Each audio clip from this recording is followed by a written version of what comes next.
Queria que vocês abrissem a Bíblia, por favor, no livro de Gênesis, capítulo 4. Nós vamos ler dois textos a priori. Gênesis, capítulo 4, a partir do versículo 1, que diz assim: Coabitou o homem com Eva, sua mulher, esta concebeu e deu à luz a Caim. Então disse: Adquiri um varão com o auxílio do Senhor. A Caim é um homem que nasceu com o auxílio do Senhor. Depois deu à luz a Abel, seu irmão. Abel foi pastor de ovelhas, e Caim lavrador. Aconteceu que no fim de uns tempos, trouxe Caim, do fruto da terra, uma oferta ao Senhor. Abel, por sua vez, trouxe das primícias do seu rebanho e da gordura deste. Agradou-se o Senhor de Abel e de sua oferta, ao passo que de Caim e de sua oferta não se agradou. Irou-se, pois, sobremaneira Caim, e descaiu-lhe o semblante. Então lhe disse o Senhor: Por que andas irado e por que descaiu o teu semblante? Se procederes bem, não é certo que serás aceito? Se todavia procederes mal, eis que o pecado jaz à porta, e o seu desejo será contra ti, mas a ti cumpre dominá-lo.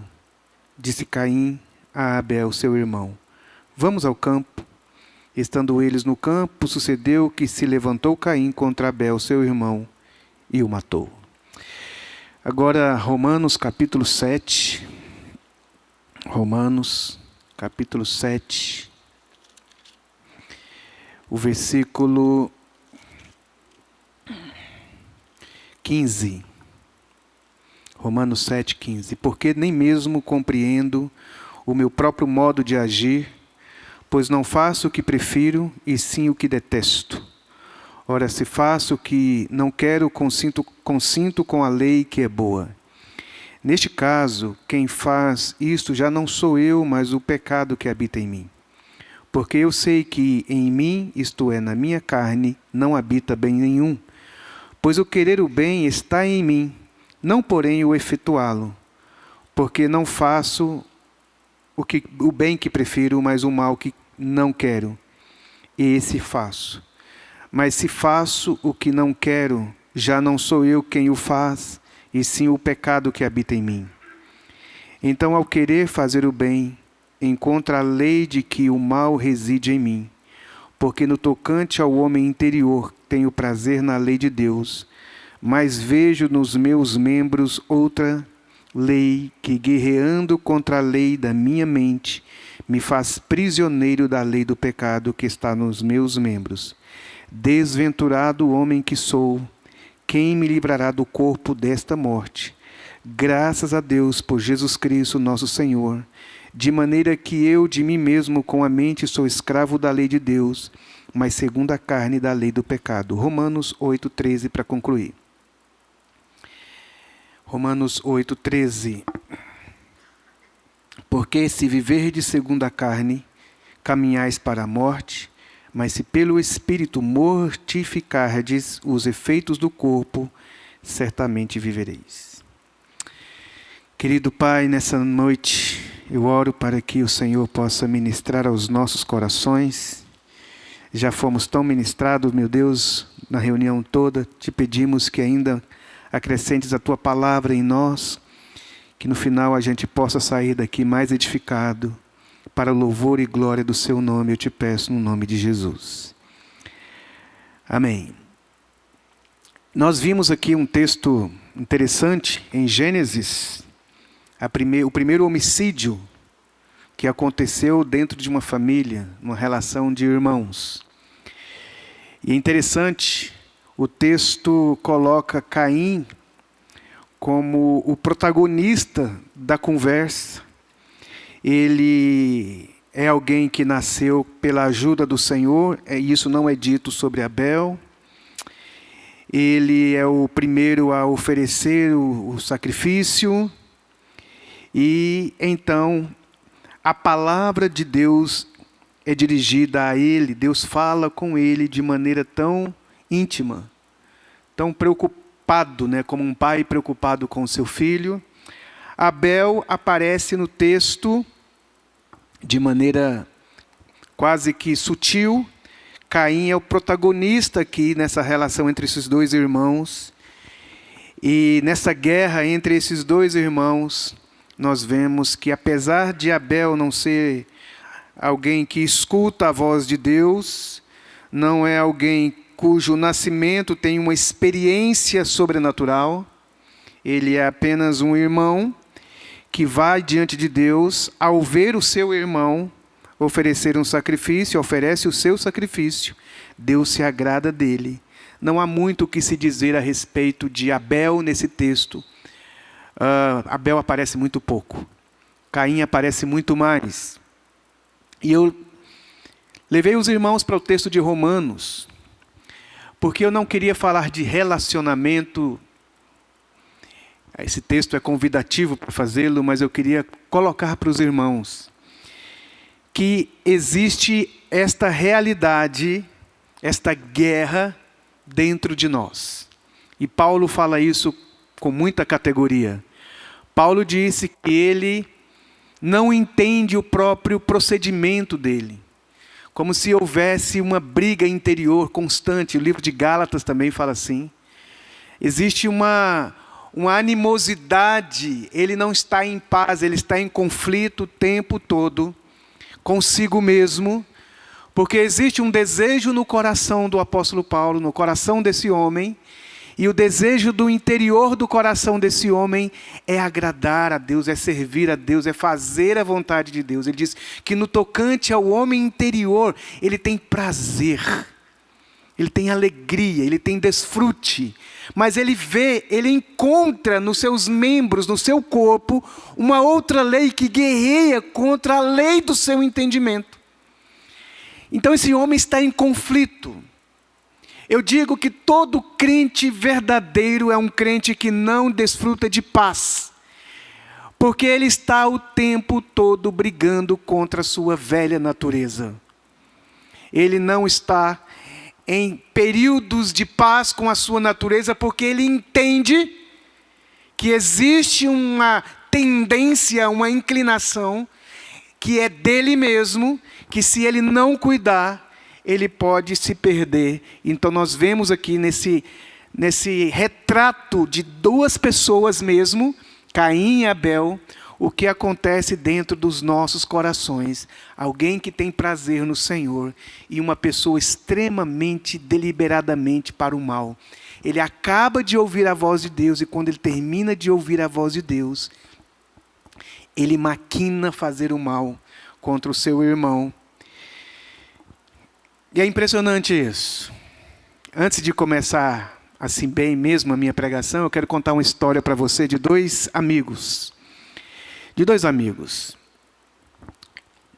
Um amigo, sabendo que uma das pessoas estavam passando extrema dificuldade financeira, muita dificuldade financeira, extrema dificuldade financeira, e foi à casa desse amigo dele, uma pessoa bem-sucedida, e percebeu um valor de um dinheiro ali, solto, pela casa. Ele olhou, não tinha ninguém, e ele pegou o dinheiro, levou o dinheiro consigo, aquele valor para casa, e ele ficou um tempo com aquele dinheiro, mas a consciência lhe pesou. Ele volta para o seu amigo e fala: olha, fui eu que peguei o seu dinheiro, está aqui o seu valor, olha, me perdoe, aqui está o seu dinheiro. O amigo falou: não, tudo bem, você está perdoado. Aí ele diz: eu queria explicar por que eu peguei o seu dinheiro. Aí o amigo disse: não precisa explicar. Não, mas eu gostaria de explicar. Ele falou assim: eu sei por que você pegou o dinheiro. E ele disse: mas por que você acha que eu peguei o dinheiro? Eu falei: você pegou o dinheiro porque você é ladrão. Ele disse: mas como assim? Não, você é ladrão. Por isso que você pegou o dinheiro. E o amigo não entendeu, ele abraçou o colega e falou assim: meu filho, meu irmão, você acha que se Jesus, na sua experiência de aperto, estivesse aqui no seu lugar e visse o dinheiro, ele pegaria? Ele disse: claro que não. Ele falou: por quê? Ele não pegaria porque ele não é ladrão. Jesus disse que dentro do coração do homem tem toda a perversidade para fazer as coisas mais absurdas. O homem é capaz de fazer coisas absurdas. E nós vimos aqui, nesse texto, que a pessoa que matou, não matou um inimigo, não matou alguém que lhe fizesse o mal. Não havia ali uma relação de animosidade, aparentemente, a Bíblia não fala, mas percebendo o coração do Abel, e o texto não revela que havia entre eles um tipo de rixa. Eles eram irmãos. Eles eram irmãos. Eles mamaram no mesmo seio. Eles moravam na mesma casa. Eles participaram da mesma vida. Estavam ali juntos, sua mãe, seu pai e aqueles dois vivendo ali. Mas o coração do homem é um coração enganoso. E que esse coração pode, depois de um culto a Deus, alguém que nascera debaixo provavelmente de um milagre, porque nasceu pela ajuda do Senhor.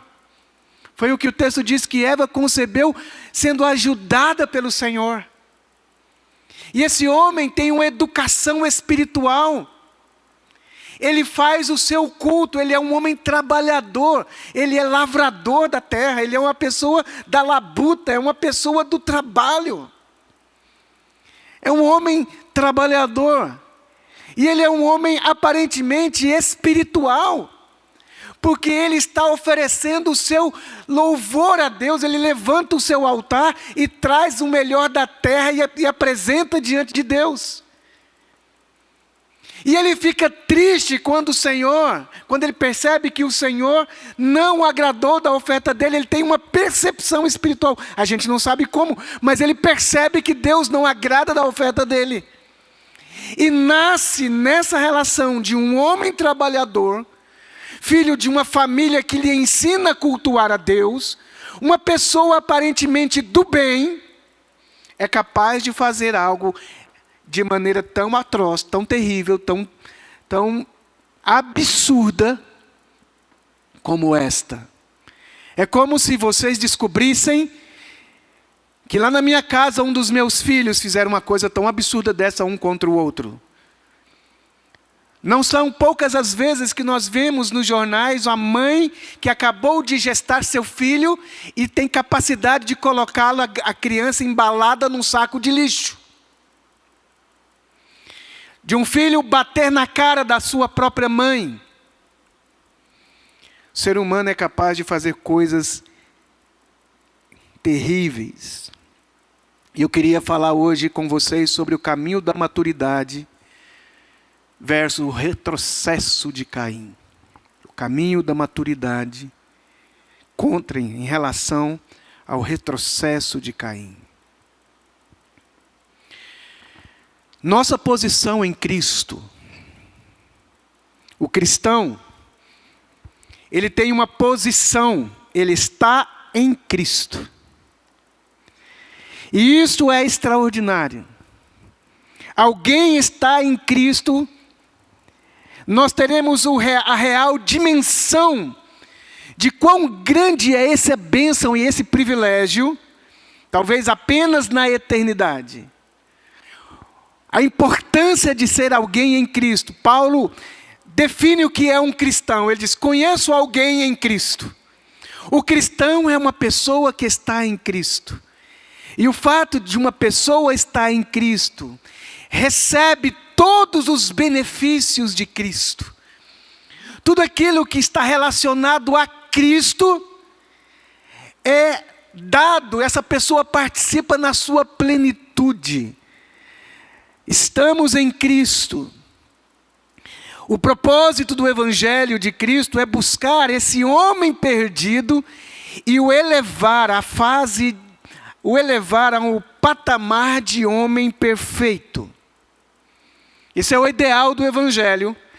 Pegar um pecador na sua desgraça, na sua desventura, na sua miséria, na pior fase da sua vida, esse pior ser com todas as suas inclinações e tendências, esse que é capaz de matar o próprio irmão, de fazer coisas absurdas, propósito do Evangelho é pegar o homem pecador e o elevar à posição de estar em Cristo. Efésios capítulo 4, versículo 13 diz assim: até que todos cheguemos à unidade da fé e ao conhecimento do Filho de Deus, o homem perfeito, até que todos cheguem à medida da estatura completa de Cristo. Esse é o propósito do Evangelho. Fazer com que você e eu experimente uma dignidade de vida e uma qualidade de vida tão excelente, tão sublime, quanto é Cristo. É isso que o Evangelho propõe. Nos elevar do status de um homem pecador, terrível pecador, a esse status de nobreza. Então agora, nesse tempo presente, nós estamos nesse caminho de que posicionalmente nós estamos em Cristo, mas na prática da vida nós ainda experimentamos o pecado. Nós ainda experimentamos essa fase que o apóstolo Paulo diz que ele vê nos seus membros uma lei que o leva ao mal. Ele chama a si mesmo de homem desventurado. Um homem que carrega, a imagem dele aqui era que na sua época, o assassino deveria levar no caixão, não sei se era o assassino, mas alguém deveria levar, penso que é o assassino, deveria levar até o cemitério a pessoa morta. E Paulo está dizendo que ele é, ao mesmo tempo, o homem vivo carregando no caixão um homem morto, que é ele próprio, o homem, a velha natureza.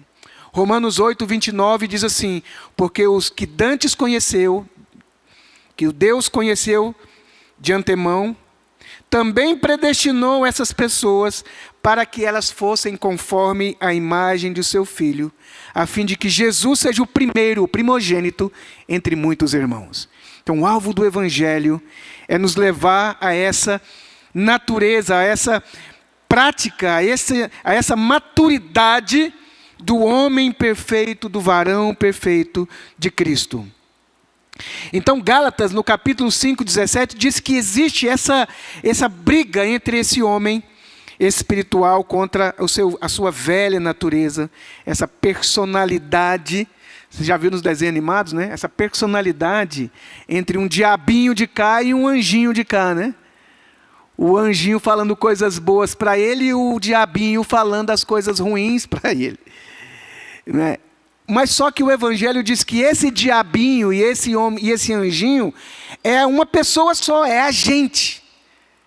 Eu e você carregamos essas duas naturezas, essa natureza sublime que nasceu de novo, essa natureza de Cristo que tem prazer na lei do Senhor, que ama o Senhor, que adora o Senhor, mas que é capaz de fazer coisas tão terríveis.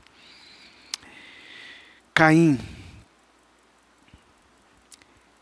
como qualquer outra pessoa, apesar da sua velha natureza intrínseca dentro dele, cada um de nós temos, ninguém é assassino a partir do momento que nasce.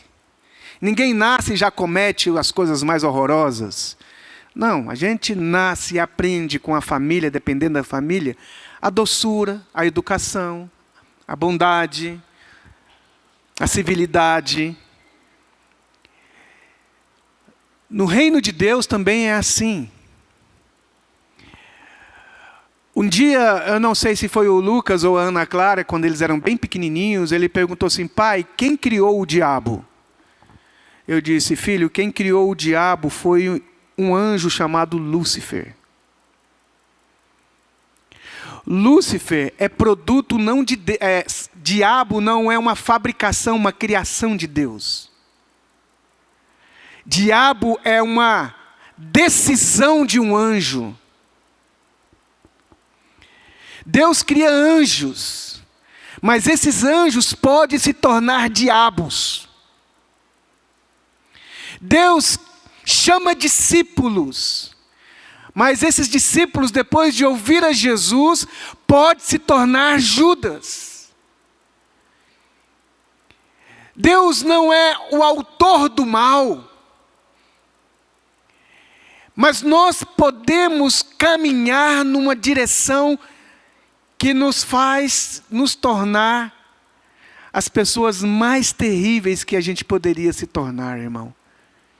Veja bem, se um anjo andou com Deus, imagina um anjo, dos privilégios de um anjo. Tem uma frase que diz assim: me diga com quem tu andas. Não é isso? A gente diz assim, olha, se você anda com a pessoa X, você vai se tornar aquela pessoa X.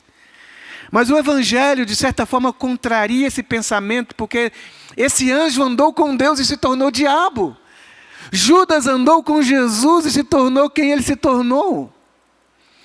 Quantas boas famílias têm filhos horrorosos, quantos filhos maravilhosos pertencem a uma família terrível. O que acontece aqui é que Caim se torna Caim. Quando nós falamos a palavra Caim, eu nunca vi algum pai colocar o nome de um filho de Caim. Como é que chama o seu filho? Ah, tem um sonho de colocar o nome dele de Caim. Esse é o nome do meu filho, Judas Iscariotes. Ninguém faz isso. Não é? Por quê? Porque o Caim trouxe para a vida dele um estigma. Para sempre que Caim é um irmão capaz de matar o próprio irmão. Judas é um ser humano que, apesar de ser o alvo de tanta bondade, de tanta ministração do outro, se voltar contra o outro. Um homem muito amado por uma mulher pode traí-lo. Esse homem, apesar de ser tão amado, tão respeitado, ele pode se tornar um adúltero. Ele pode abandonar a família. E como é que nós vamos nos tornando e assumindo esse retrocesso? Porque se o caminho da maturidade é irmos na direção de Cristo, e se nós estamos em Cristo, como que essa pessoa em Cristo faz um caminho de retrocesso? E ele para no meio do caminho, ele está cultuando, depois de ser exortado, deveria se inclinar o coração como fez Davi e dizer, pequei, e reconhecer. E Deus fala, porque o teu semblante está triste, se procederes bem, é certo que você vai ser aceito. Deus não aceita a vida de qualquer maneira, Deus fala, volte-se, mas Ele abre mão do caminho, do processo da maturidade e da experiência, da doçura de Cristo. Ele para no meio do caminho e tem um retrocesso. Ele se arrepende de ter arrependido. Ele se arrepende de ter cultuado. Ele se arrepende de querer voltar de novo para o paraíso. E faz um caminho de retrocesso para se tornar um Caim, um assassino. Alguém que a gente não escolheria o filho para caminhar junto. Que a gente olhando assim, a gente diria, nunca quero ser como Caim. Não quero ser como Judas. Não quero ser como esse anjo.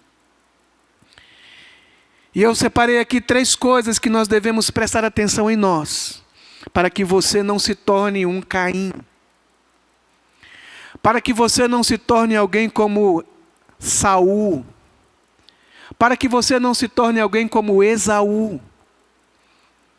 Para que nós não nos tornemos como Judas. Para que a gente não se torne como a esposa de Ló, que volta para trás. O que eu percebo aqui nesse texto que nós podemos aprender para vencer esse Caim em nós. Caim acontece no caminho do processo.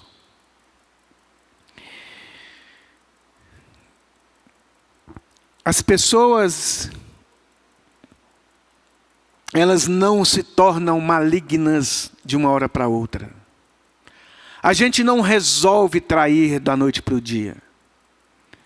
A gente não decide roubar de uma hora para outra.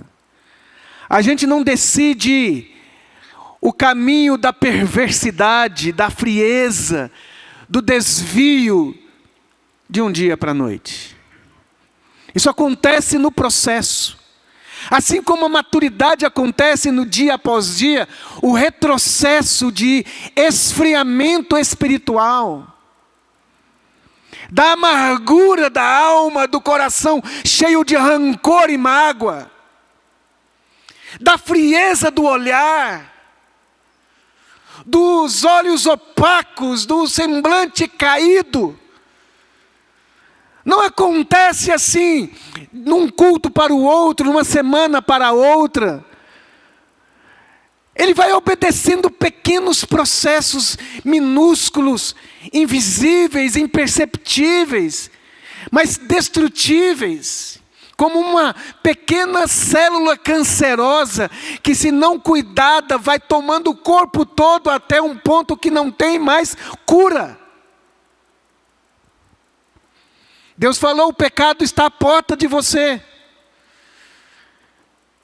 Você tem o desejo, mas você tem que dominar isso. A transformação em Caim não é um evento súbito. Não foi assim, acabei o culto, vou ali matar meu irmão. Foi um processo de degradação. Caim não matou Abel no primeiro encontro. Ele destruiu o irmão ao fim de um processo. Ele foi matando primeiro no coração. Ele foi concebendo a ideia. Ele foi associando, comparando-se ao irmão. Ele começou a prestar atenção na conduta do seu irmão. No jeito dele falar, no jeito dele andar. E aquilo que antes não incomodava, está incomodando demais. Não gosto do sorriso. Não gosto do jeito que ele pega na colher. Não gosto do jeito que aperta a pasta. Antigamente, casais separava porque antigamente tinha aquelas pastas que era tipo de, parece que era de ferro, né? Você amassava, ela ficava. Hoje é de metal, né? Você apertava, ela ficava. Chegava a dona ou o dono que não gostava que as coisas certinhas, chegava no banheiro, a pasta bem no meio. Aquilo para muitas pessoas era assim uma traição, quase que, sabe, um adultério daqueles assim, ainda mais nojento. Mas a gente, quando a gente começa a odiar, é assim, uma frase que alguém falou e você não gostou. É um comentário feito que você não gostou. E assim você vai olhando aquela pessoa com um olhar que você não deveria olhar. Pensando a respeito daquela pessoa de uma maneira que você não deveria pensar. E aquilo foi entrando num processo que você vai recebendo. Ele destruiu seu irmão no fim de um processo. Foi soltando os diques, né? Gota a gota, até se tornar uma inundação. Mas foi gotinha por gotinha. Não tem assim, essa aqui foi a gota que faltava, né? Foi a gotinha que faltou. E ele foi esfriando, esfriando. Pequenas ações. Processos de autodestruição não nascem grandes. São pequenos desejos alimentados que vão matando o Abel em nós. E aquela pessoa tão dócil, tão gente boa, se torna uma pessoa tão amarga. A doçura de Cristo vai sendo como que vencida pela frieza da indiferença. A religião vai crescendo tanto dentro de uma pessoa, o legalismo vai enforcando. Asfixiando. Treinei o dia inteiro para falar essa palavra.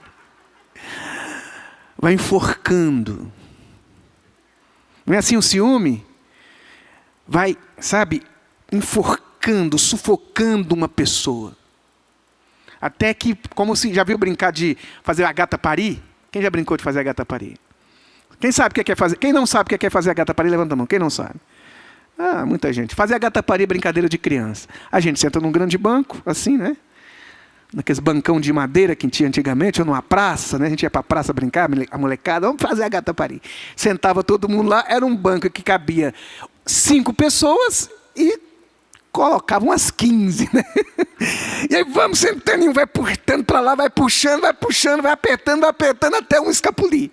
Até ficar o último, né? Aí depois fica aquele bancão grandão com 3 pessoas, eles vão apertando um ao outro até fazer a gata parir. Assim a gente faz no casamento, expulsando maridos de casa, expulsando filhos de casa, expulsando bons colaboradores da empresa, expulsando da vida da gente, pouquinho a pouquinho, uma coisinha chata, até outra coisinha chata, que o outro não vai suportando mais a gente.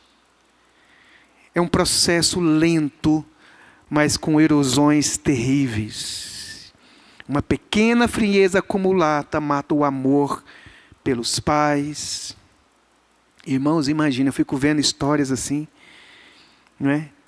A pessoa, o pior inimigo dela é o filho. Agora mesmo eu vi no dia de hoje, um pai processando a filha. Quem é advogado, e talvez isso é coisa do dia a dia, mas o pai processando os próprios filhos.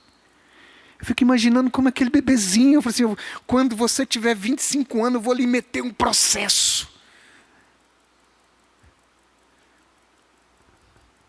Sabe, de vez em quando eu tenho que encontrar uns pais e falar assim, filho, a gente não tem filho para bater, disciplinar, faz parte. Mas ninguém sonha, ai que vontade de ser pai. Para quê? Para colocar meu filho sobre disciplina.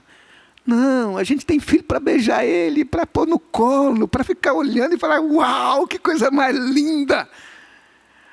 A educação, chamar para perto, sabe, dar uma bronca, sair com ele, sabe, puxar a orelha, talvez dar uma palmadinha ali, sabe, isso faz parte, mas ninguém sonha em fazer isso.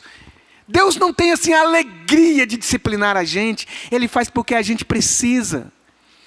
Mas o Provérbios diz que se a gente é assim o tempo todo, chamando atenção o tempo todo, caiu uma colherzinha, essa colher aqui, você não está vendo essa colher? E o dia inteiro, o tempo todo, você pisa na casa, é uma reclamação, é uma murmuração, é uma negação. Sabe, ninguém suporta uma casa dessa, uma vida dessa.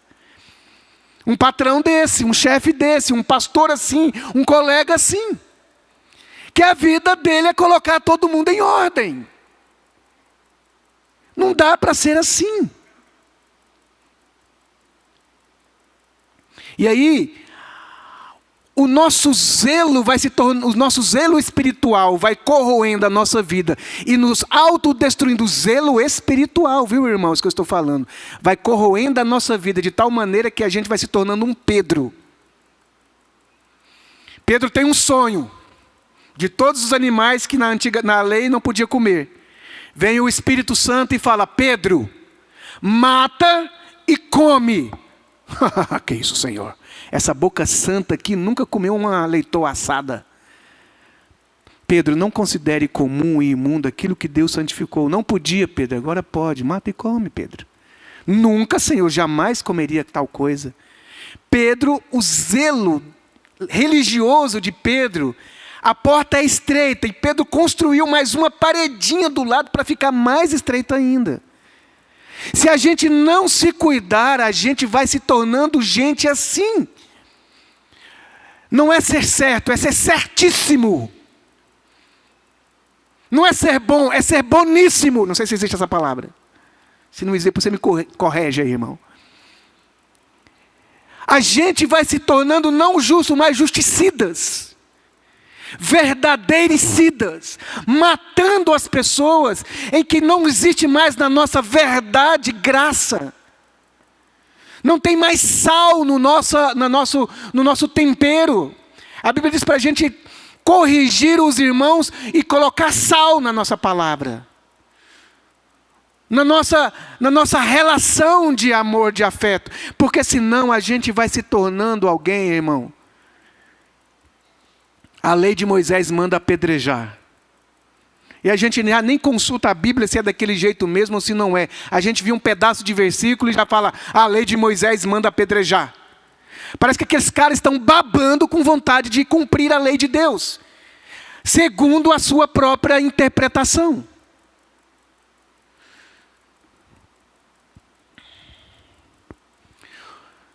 Os divórcios, afinal, é apenas o resultado de vários pequenos divórcios diários, que a gente vai acumulando na alma e no coração. Daqui a pouco, os filhos, os maridos, as esposas, as famílias, os amigos, a igreja, o pastor, todo mundo vai se tornando pessoas terríveis, porque a gente foi se tornando Caim, dentro do processo de coisa pequena após outra coisa pequena que não foi tratada. 2. Primeiro é o processo. Segundo, Caim acontece quando não aceitamos a frustração. A gente acha que aquele versículo que diz: nenhum plano do Senhor pode ser frustrado. Né? Deus falou lá no livro de Jó, se eu não estiver enganado. Porque os planos do Senhor, a vontade de Deus não pode ser frustrada. E a gente pensa que esse versículo é a nosso respeito. Que a minha vontade, o meu desejo, o meu conselho, e a minha visão, e o meu parecer, e a minha conclusão, e a minha ideia, e o meu plano, Deus tem que fazer dar certo, mesmo que eu esteja errado. Eu cultuei, Deus tem que aceitar. Eu cantei, Deus tem que gostar. Eu orei, Deus tem que responder. E Deus falou: eu não aceitei. Ah, Senhor, mas eu trouxe o melhor da terra. Tudo bem, mas eu não quero tomate. Eu não sou assim apaixonado em repolho. Eu não estou com fome de melancia. Eu quero é você, Caim. Eu quero é você, meu filho. Eu quero que quando você apresente algo para mim, aquilo seja retrato do seu coração. Que você esteja buscando a minha pessoa. E não é do jeito que você quer. E não é porque você aprendeu que é assim, que eu vou obedecer os seus critérios. Eu estava conversando com uma pessoa esses dias aí, eu disse assim para ela: olha, Deus não é metodista.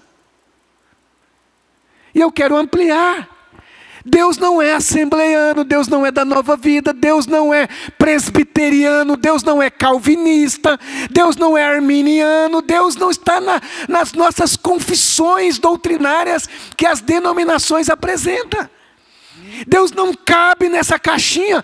Tentaram colocar o tempo todo, a religião tenta colocar Deus na sua própria caixinha, e Deus de vez em quando escapa, e quando Ele escapa a gente não gosta, a gente acha que Ele tem que aceitar as nossas listas de pedido e de desejo e de vontade. A gente gostaria que a igreja fosse assim, ou assado, que cantasse essa e não aquela música, e a gente fica querendo impor sobre os outros aquilo que é nosso gosto, nossa vontade, nossos desejos, e a gente vai querendo prender as pessoas, amarrando as pessoas, sabe, comprando fidelidade das pessoas. E a gente diz: o que seria de você se não fosse eu?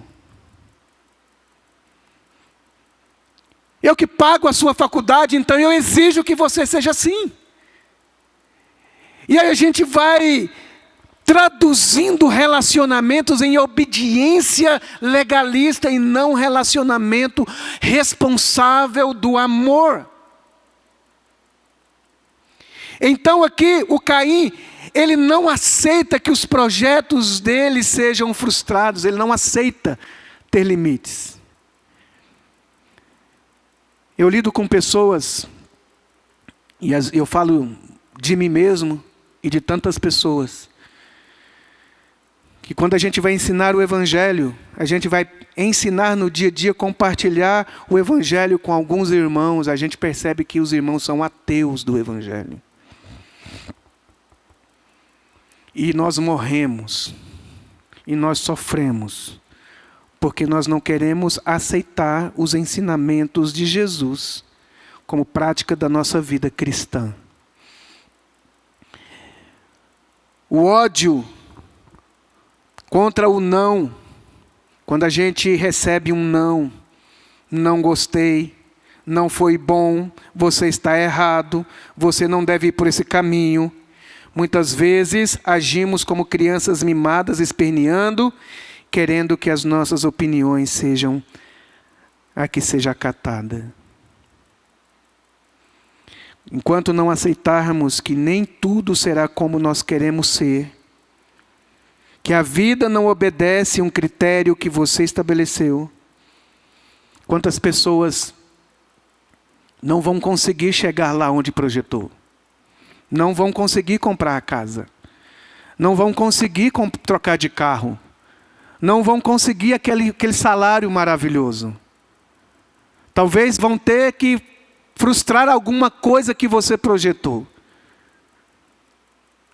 E aí, muitas vezes, porque a gente não consegue lidar com frustrações, os consultórios dos psicólogos estão lotados de gente que não consegue aceitar a inadequação, que não consegue lidar com famílias diferentes, que não consegue lidar com coisas que acontecem na nossa vida de maneira inesperada, um luto, um filho que perde a cabeça, uma filha que fica maluca, um pai que assume uma outra sexualidade. Nós temos que lidar com coisas que a gente não programou, não organizou e não quis. Mas elas vão acontecer e nós podemos muito bem projetar isso para o filho, para o irmão, para as pessoas. A gente chega, muitas vezes, no trabalho, você chega no trabalho, você pensa que seu colega está com raiva de você. Por quê? Porque ele teve um problema, não sei com quem lá, ele traz lá para a sua empresa e você pensa, o que eu fiz com esse cidadão? Não fiz, sabe? E a gente vai trazendo o amargo que está aqui dentro da nossa vida, para espalhando para todo mundo, porque a gente não sabe que na vida a gente vai ouvir não. Não está bom.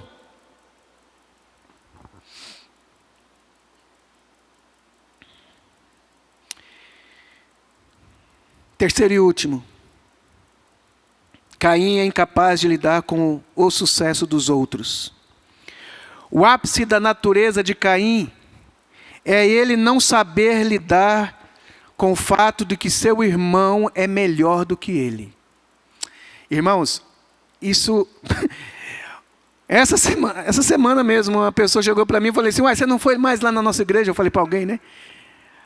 Aí, não, estou cansada, não sei o quê. Aí, de repente, eu vi ele conversando, um colega de trabalho, conversando com outro assim. E ele falou assim, você não vai lá na igreja do Robson, chama de pastor, você não vai na igreja lá do pastor Robson? Deu uma olhada assim, não, estou indo em outra. Aí eu falei, como assim está indo em outra? Como você vai em outra igreja? Aí ele falou assim, como é que você está? Onde você está? Aí conversa, você está indo aonde, querido? Estou na igreja fulana de tal. Falei, na igreja fulana de tal, não acredito. Aquela igreja, e comecei, irmão, a despejar todos os impropérios, todos os defeitos que eu podia achar, que eu achava daquela igreja. Para esconder o fato de que tem pessoas que vão gostar mais de outras pessoas do que gostar de mim. Que existe na vida gente que não gosta da sua comida. Mas ela é deliciosa, mas eu não gosto. Não gosto do seu tempero. Tem pessoas mais bonitas do que você. Tem pessoas mais inteligentes do que seus filhos. Tem gente mais sábias do que nós. Tem pessoas mais qualificadas. Tem pessoas mais... esperta do que você pode ser. Não significa que você não seja, que você não é inteligente, que você não é bonito ou bonita, mas que existem pessoas mais. Que existem casas melhores do que as nossas e que pessoas vão progredir na vida financeiramente mais do que a nossa. Mas como pode? Nasceu no mesmo berço. Esse filho aqui foi um foguete para lá, esse aqui foi quase que uma descida para cá que a gente tem que segurar na mão ou tem que ajudar e não dá certo. Essa aqui, tudo que faz dá certo. Aquele ali tem que pagar a conta dele, mas como que pode? Estudou na mesma escola. Aí o camarada aqui, se ele não souber, ele vai matar o irmão, ou esse irmão vai dizer, esse é um besta desqualificado. Assim, nem esse aqui sabe ser rico e nem aquele ali sabe ser pobre. Aquele ali não sabe ser inteligente, vira soberbo, e aquele outro ali vira um carente. A nova natureza pega essas duas pessoas, essas duas inclinações perversas, e os coloca bonito, se torna como Cristo. Paulo fala, eu aprendi. Eu aprendi a ser louvado, honrado, aclamado, mas aprendi também a ser humilhado. Eu aprendi a ter tanto e aprendi a ter nada. Eu posso todas as coisas naquele que me fortalece. Uma noite eu sou apedrejado, quase morto, e em outro lugar eu sou elevado. A questão é que o caminho do retrocesso obedece essa relação em que eu não sei lidar com o sucesso, seja a falta do meu sucesso em relação ao seu. A nossa igreja pode ser uma bela igreja. Nossos pastores podem ser maravilhosos pastores. Mas podem ser que outras igrejas estejam cheias porque elas souberam melhor do que nós. Cantam melhor do que nós, pregam melhor do que nós, sabem do evangelho melhor do que nós. Pode acontecer de alguém estar vazio e bom e outro está cheio e mal, pode, mas o inverso também pode acontecer. O que nós devemos fazer é saber lidar com o que temos, é pedir Deus graça, para não ser invejoso e nem soberbo e nem altivo, para saber lidar com aquilo como, sabe, de maneira linda, bela, bonita. As comparações são sempre destrutivas. Nós precisamos lidar com esse Caim interior do nosso coração, que vai chegar um momento em que Deus vai reprovar. Não é possível que na sua vida Deus só vai falar sim nas suas orações. Não é possível que na nossa relação com Deus, para sempre, Ele nunca vai nos corrigir. Será possível que você nunca será corrigido pelo Senhor? Um cristão que nunca é corrigido, ele não está crescendo. Porque a correção faz a gente crescer. O estímulo, a conversa. Chamar a exortar. Exortar não é brigar. A palavra exortação é devolver para o caminho. E eu chego à conclusão que o caminho de voltarmos para o caminho do homem espiritual, da mulher espiritual, de ser alguém segundo Cristo, é a gente fazer o que está escrito em Colossenses 3, versículo 5. Colossenses 3. Fazei, pois, morrer a vossa natureza. Eu queria ter falado sobre guerra espiritual no início, sobre guerras. Essa guerra é sua com você mesmo. Essa guerra é sua responsabilidade, é minha responsabilidade. Eu devo fazer morrer. O quê? A minha natureza terrena. O que ela tem nela, na minha. Na irmã mais santa aqui, no irmão mais santo. O que tem dentro dessa natureza dela? Prostituição. Impureza. Paixão lasciva. Desejo maligno. Avareza, que é idolatria. Faça morrer. Faça morrer. A cruz de Cristo é que é a saída em que me mantém, ou o caminho que me mantém no processo do crescimento espiritual. E Romanos capítulo 8:13.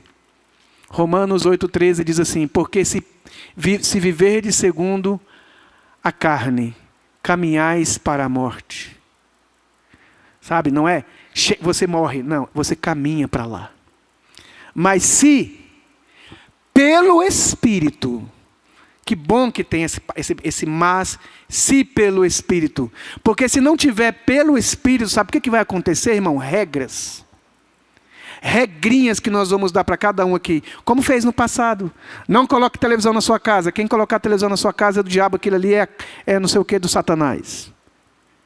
Vamos medir o tamanho da sua saia, para que você não coloque decotes. Vamos começar a colocar regras nas pessoas.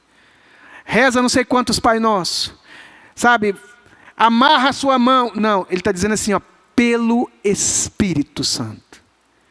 É um caminho que só é possível se nós nos rendermos ao Espírito Santo. se a gente, sabe, de alguma maneira buscar ajuda ao Espírito Santo. Essa ajuda que Caim recusou, ou o Espírito Santo o auxiliou, ou o Espírito Santo foi até Caim. Se Caim tivesse pelo Espírito Santo, então nós viveremos. Nessa noite, a palavra que eu tenho para os irmãos é a palavra cuidado. Tenha cuidado com as suas guerras pessoais. Tenha cuidado com o seu próprio coração. Tenha cuidado com a sua própria espiritualidade. O texto que nós estamos lendo e as atrocidades que nós vemos nas Escrituras não estão nos cultos pagãos. As coisas mais horrorosas que nós vemos nos textos bíblicos não acontecem no mundo pagão. Acontece na casa de Davi. Acontece na casa de Abel e Caim.